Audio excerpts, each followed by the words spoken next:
Ավետարանն Աստծո զորությունն է բոլոր հավատացյալների փրկության համար։ Ողջույն։ Ուզում եմ ընթերցել Հռոմեացիս առաջի գլխի 16-րդ խոսքը։ Պողոս առաքյալն այսպես է գրում. «Քանի որ ես ամոթ չեմ համարում ավետարանը, քանի որ Աստծո զորությունն է այն բոլոր հավատացյալների փրկության համար, առաջ հրեայի եւ հետո հույնի, քանի որ դրանով է Աստծո արդարությունը, որ հավատքից է, հավատքի համար է հայտնվում, ինչպես գրված է, թե արդարը հավատքից պիտի ապրի»։ Առաքյալն ասում է, որ նա ամոթ չէ համարում ավետարանը վկայել, քարոզել։ Ինչու է նա այդպես ասում։ Ստացվում է, երբ որ մարդը կամենում է վկայել ավետարանը, թշնամուց գալիս է հակառակություն, գալիս է ամոթի զգացում։ Եվ այդ ամոթի զգացումը խանգարում է, որ մարդը վկայի Աստծո որդու ավետարանը, բայց այն Աստծո զորությունն է։ Ուրեմն եթե ես եւ դու կամենում ենք ունենալ Աստծո զորությունը,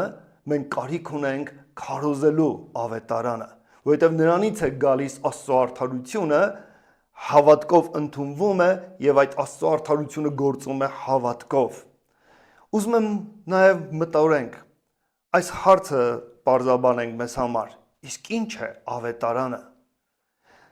Ինքը Աստծո խոսքը ինքը իրեն մեկնաբանում եւ վերլուծում է։ Աստծո խոսքը այդպիսի մի հետաքրքիր որակ ունի իր մեջ։ Այն կարողանում է ինքը իրեն բացել, մեկնել, հայտնի անել եւ ինքը իր բոլոր հարցի պատասխանները տալիս է։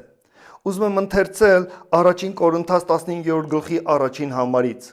Եղբայրներ, ձեզ հայտնում եմ այն ավետարանը, որ ես ձեզ քարոզեցի եւ որը ընդունեցիք եւ նրա վրա հաստատված եք, որով փրկվում եք, եթե ամուր բռնեք այն խոսքը, որ ես ձեզ քարոզեցի, այնպես որ պարապ տեղը հավատացած չլինեք։ Քանի որ ամենից առաջ ես ձեզ ավանդեցի այն, որ ես էլ ընդունեցի, թե Քրիստոս մեր մեղքերի համար մեռավ գրքերի ասացի համեմատ, եւ թաղվեց ու հարություն առավ երրորդ օրը գրքերի ասացի համեմատ։ Ես ընթերցեցի մինչև 4-րդ համարը։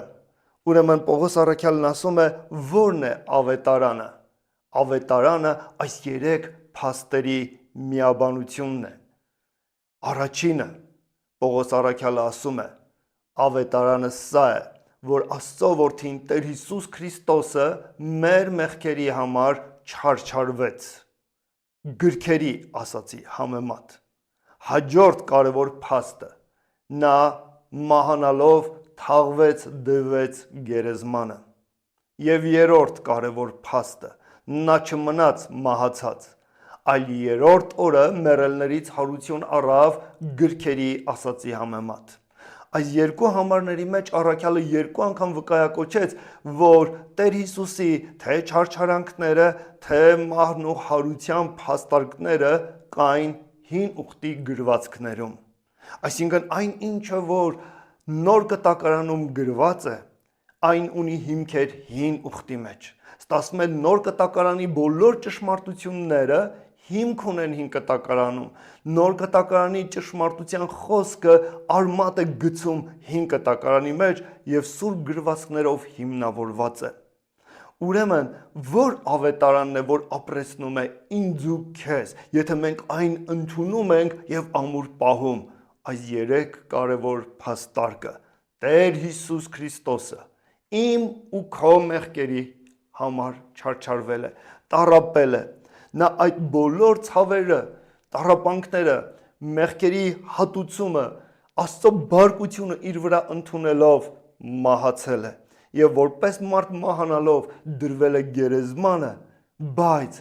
երրորդ օրը Աստծո Սուրբ Հոգին իջնելով նրա վրա մեռելներից հարություն է տվել, որովհետև նա Աստծո Սուրբն էր, նա իր մեղքերի ու իր անօրենությունների համար չէր մահացել, այլ իմ ու քո մեղքերի պատճառով էր մահը իր վրա ընդունել, որպեսզի իր հարության զորությունով տար իր հարության կյանքը մեզ, որ մենք կարողանայինք կյանք եւ Աստծո